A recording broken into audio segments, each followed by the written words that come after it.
Good evening. Welcome to Northbeat. I'm Megan Roberts. A popular tourism destination in Whitehorse has a new owner. Kwanlin Dun First Nation bought the entire Sky High Wilderness Ranch for more than $3 million. The First Nation says the property is in the heart of its traditional territory. Virginie Ann tells us what the future looks like for the land. For more than 30 years, this place has been a must-stop for most tourists. Dog sledding, horseback riding, and its unique off-grid log cabins has placed the ranch at the heart of tourism in the Yukon. But Sky High Wilderness Ranch will now also be known as an official part of Kwanlin Dun First Nations land.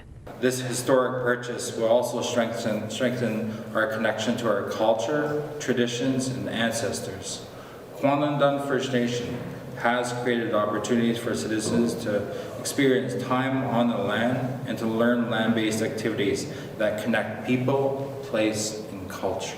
Smith says this is a long time coming. While the ranch borders some of Kwanlin Dun First Nation settlement lands, it was not included in the final agreement that the First Nation signed in 2005 for its land claims.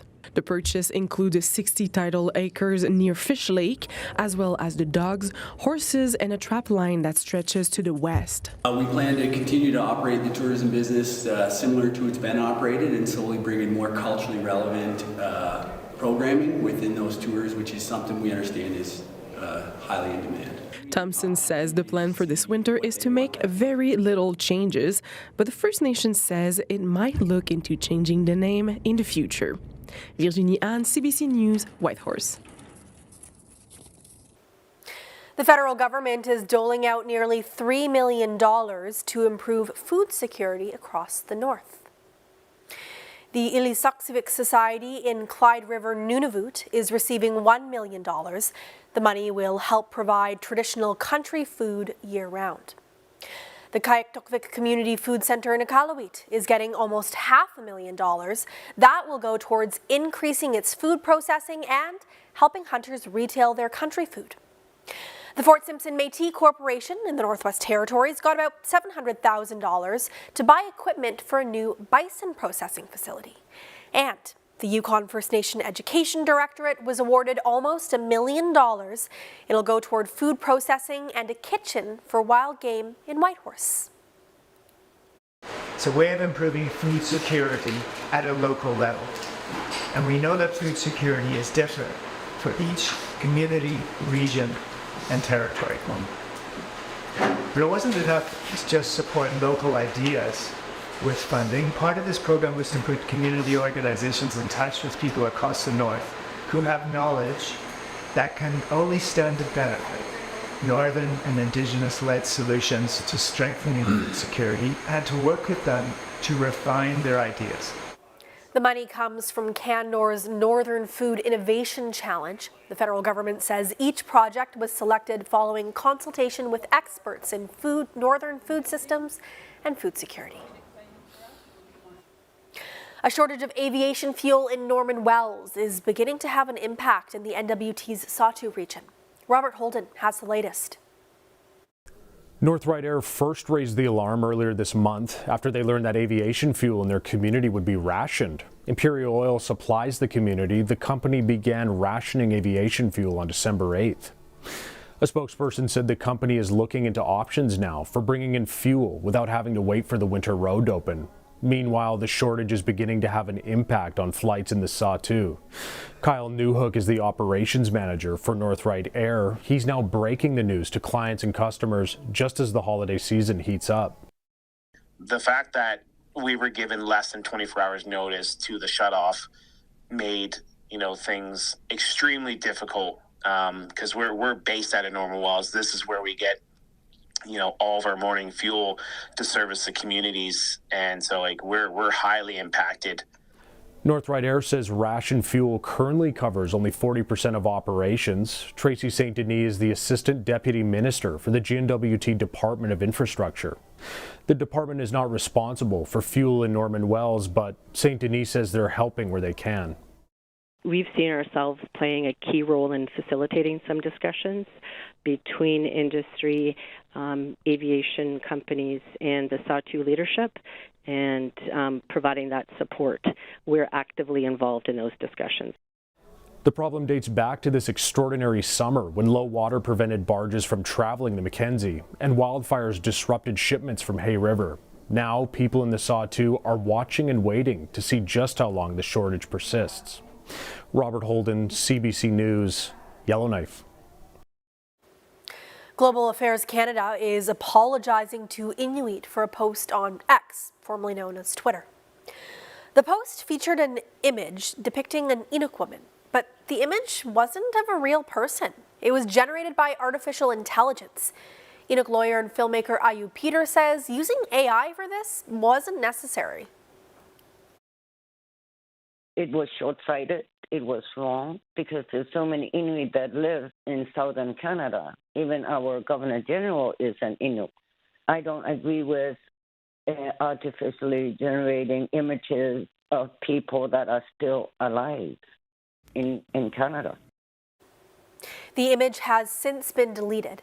In a statement to CBC News, Global Affairs Canada sends its regrets to Inuit who were misrepresented in the image.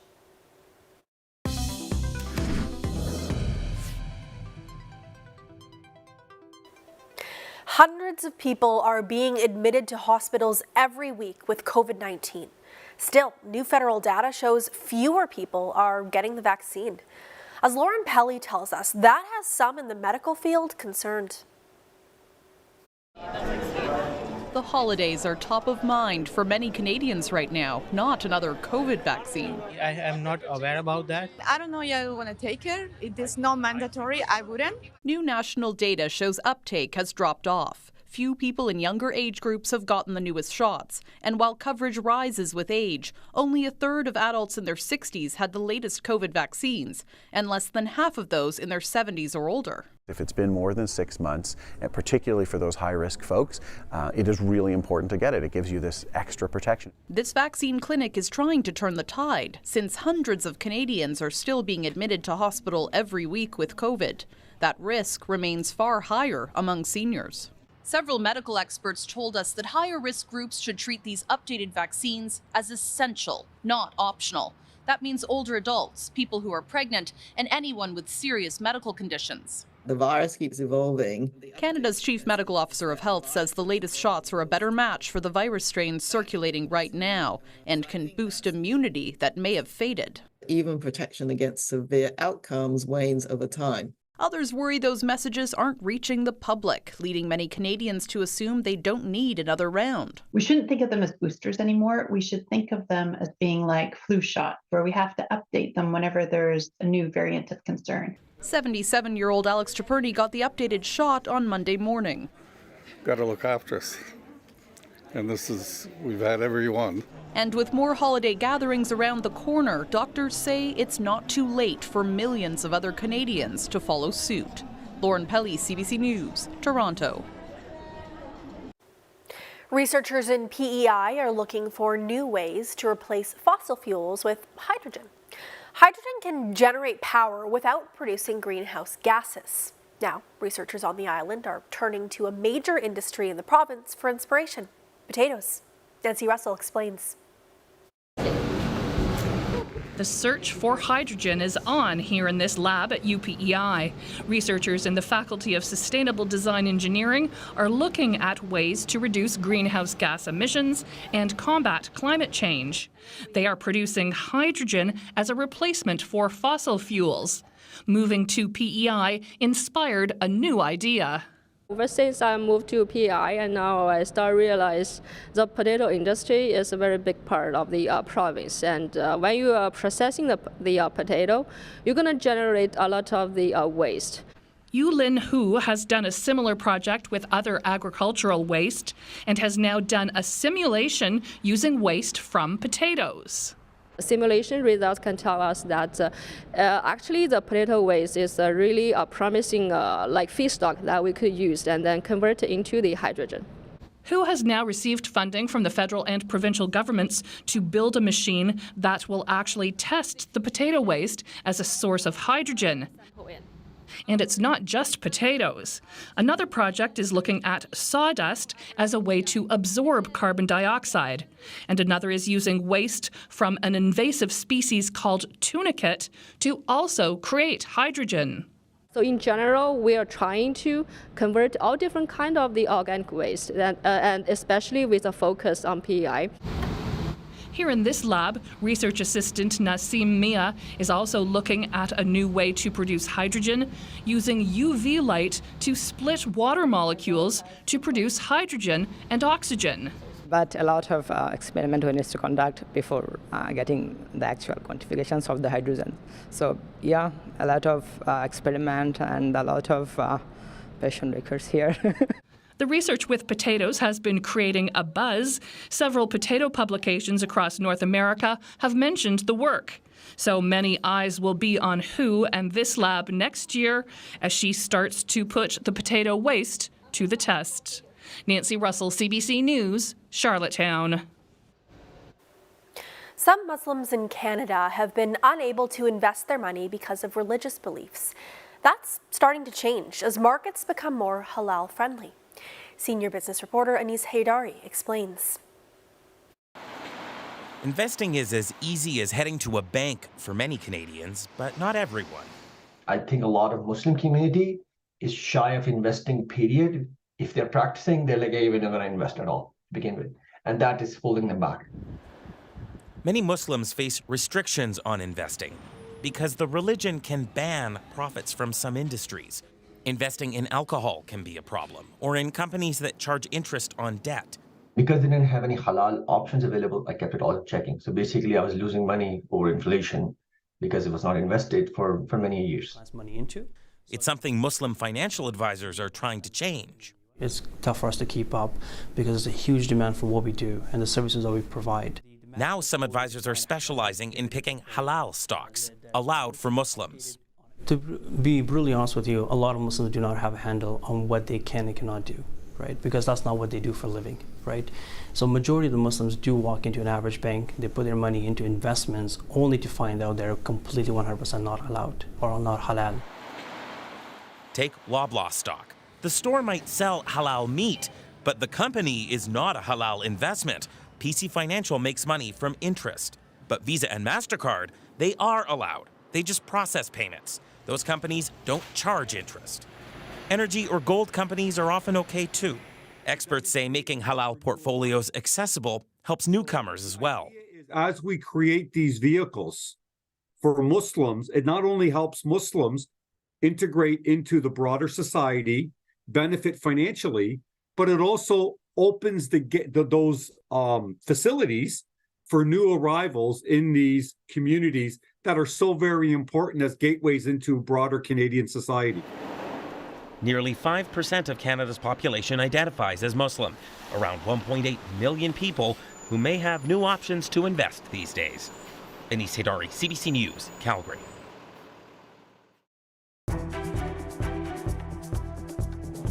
I'm Cheryl Kawaja, and this is Johnson Elementary School in Watson Lake. It recently became part of the Yukon First Nations School Board. And coming up, I'm going to tell you about a series of workshops the school is doing to be more culturally relevant to its community.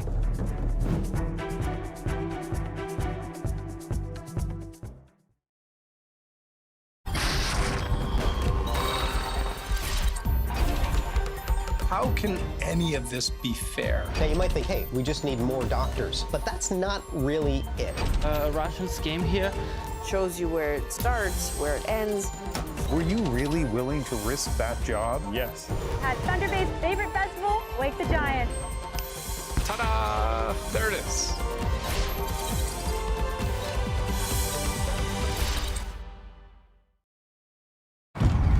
That same woman from the SEC keeps calling. Can I give her your number? No. Michael Lazaridis, want to come and answer some questions? Why is the SEC looking at us? I'm sure it's nothing. Yeah. I'm just wondering how you convinced all these engineers from around the world to come all the way to Canada. Do you know what the sentence is for multi-million-dollar stock fraud?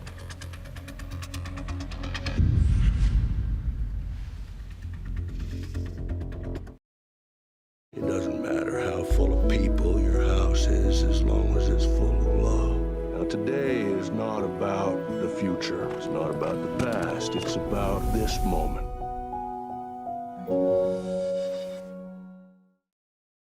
You can't go halfway with Swan Lake. There's a lot of stress. I love ballet, and sometimes it feels like it doesn't love me back. The stakes become very high. We're just trying to survive right now. Some people rise and some people don't. The Great Canadian Baking Show is back. And the winner is... Alan, no, it's too soon for that. How about now? Give me that. Okay, yeah, sure.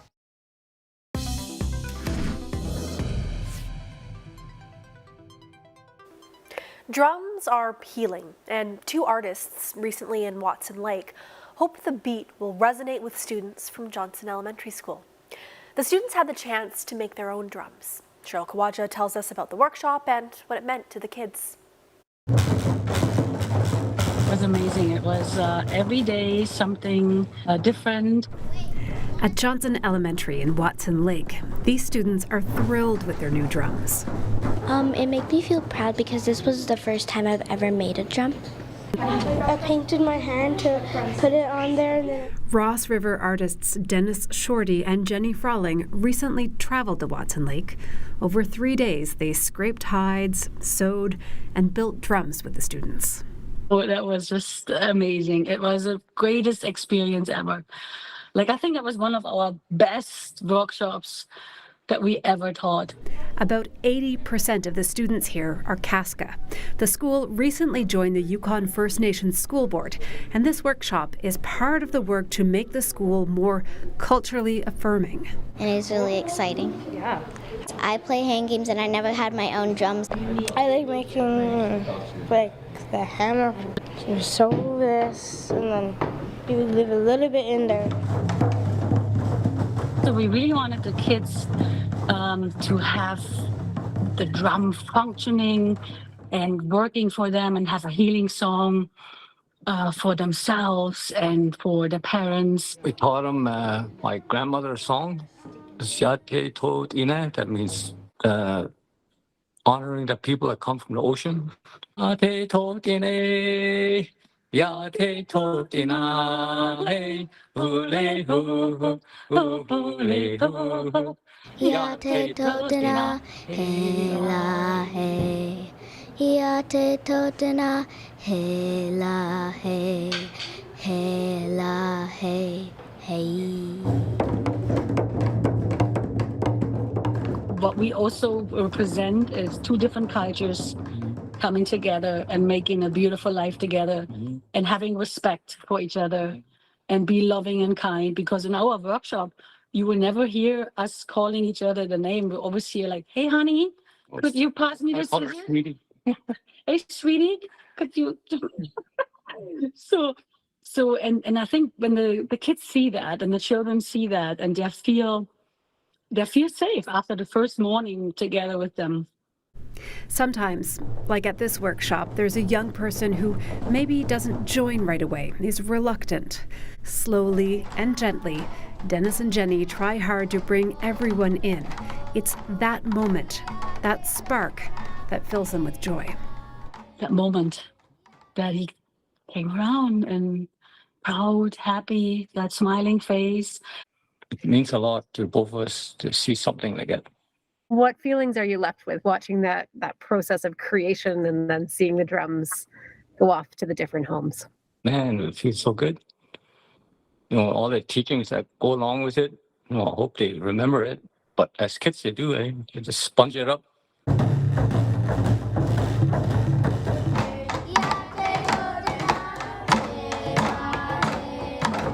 Dennis Shorty and Jenny Furling plan to come back in the new year to teach more Dene songs.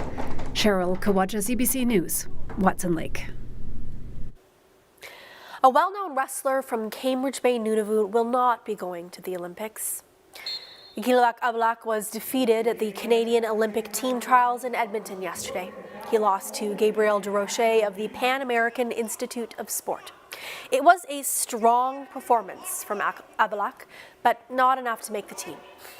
Avlak is a household name in Nunavut. The 20-year-old has won gold medals at the North American Indigenous Games and the Canada Summer Games. The 2024 Paris Olympics begin in July. The Skills Canada Cardboard Boat Race is back in Iqaluit. It's a show of construction, creativity, and comedy. The students build the boats on dry land at Inukshuk High School. It's all about making them fast and floatable before taking them to the pool. The annual event is finally back after the pandemic, and students love it. This year, there are 12 teams. It's a great team activity that has a lot of different focuses. So there's artistic components to it, there's sketching and designing, there's the actual construction. Once in the pool, it's often sink or swim. The boats do hold up, but sometimes they go down or flip over.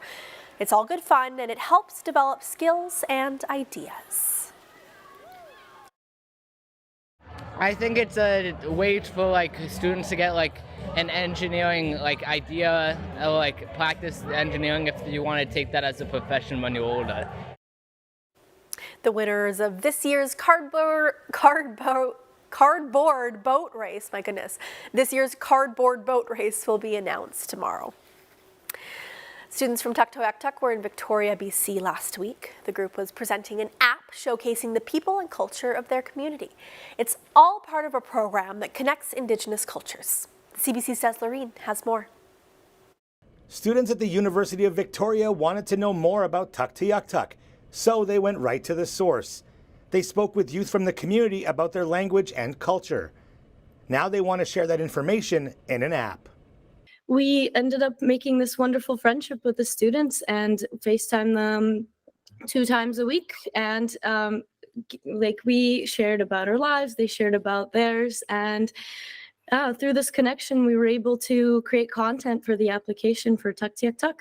The app is called Bridging Roots. It features videos, photos, and video recordings of people from the community. The content in the app explains northern games, hunting, and traditional clothing.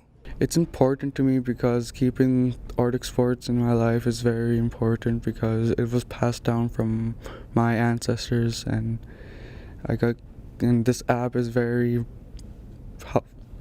helpful and see how it goes in the future. The app isn't public yet as the developers want to talk to the community first. In the meantime, they'll be adding content to it and using it in the schools. Des Loreen, CBC News, Inuvik.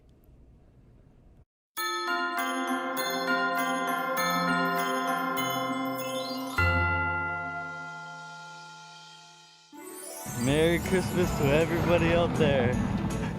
Yeah. Merry Christmas, New Year.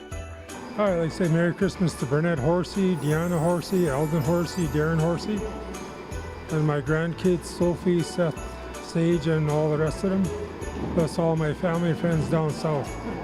Merry Christmas to everybody. Merry Christmas to my family in Port Cadotte. I'd love to say Merry Christmas to my family, my friends, my Uncle Paul, my dad, everybody in my family. Merry Christmas, everybody, and have a Happy New Year. And everybody have a Happy New Year. I hope we stay safe. Yes, everybody stay safe. Hey, shout out to everyone. Hope everyone's having a Merry Christmas, a great Merry Christmas, and have a nice holiday too. I love to say Merry Christmas to my family and my friends and my family are out of town. Shaya. Hisses.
that is Northbeat for tonight.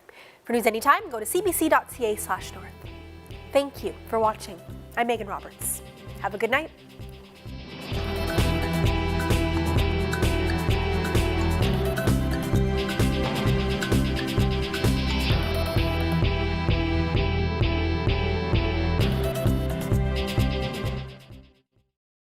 We fought our way through Italy and then headed for Amsterdam, sweeping for Germans along the way. Our worst fear was to catch a bullet in these last hours of the war. I was 15 when the Nazis invaded the Netherlands. More than 100,000 Dutch Jews never came home. Our men were put into forced labor. By 1945, we were starving.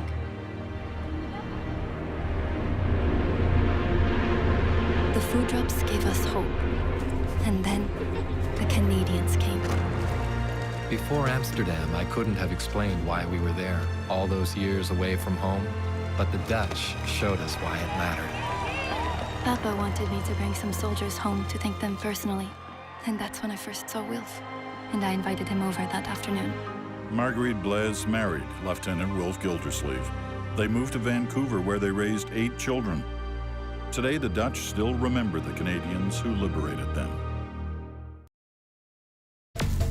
Her particular skill set can be helpful to us. She's a con artist. Instead of using your talents for crime, you'll be playing on our team. I'm a cop. You're not a cop. You have a badge? Not yet. A gun? Soon. Not ever.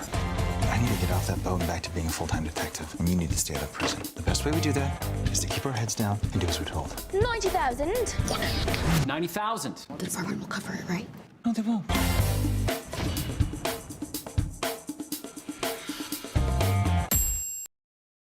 Merry Christmas. Ho, ho, ho. What's so? The holly makes it look Christmassy. I'm making some magic happen. Moment of truth. It's working! Music. That's what always gives me a Christmas tingle. This is your future. I'm in love. I challenge you! Everything ends in death. Je m'appelle Brigitte. Je suis pas obéissante. Je suis piégée.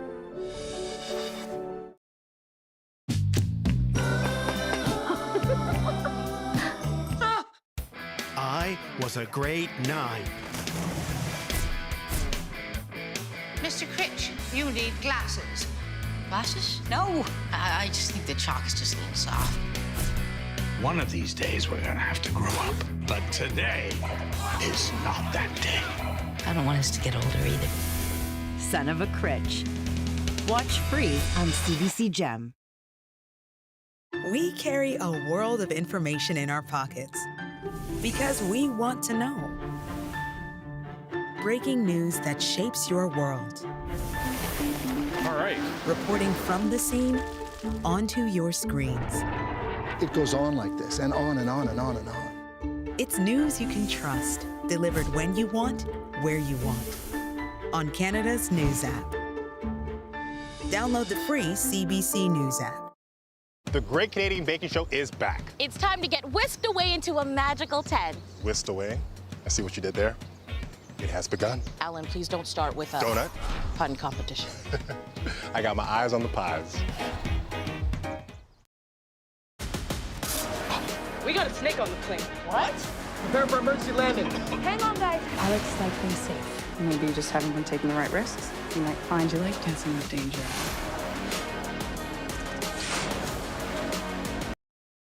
We are calling it iPhone. Why would anybody want a phone without a keyboard?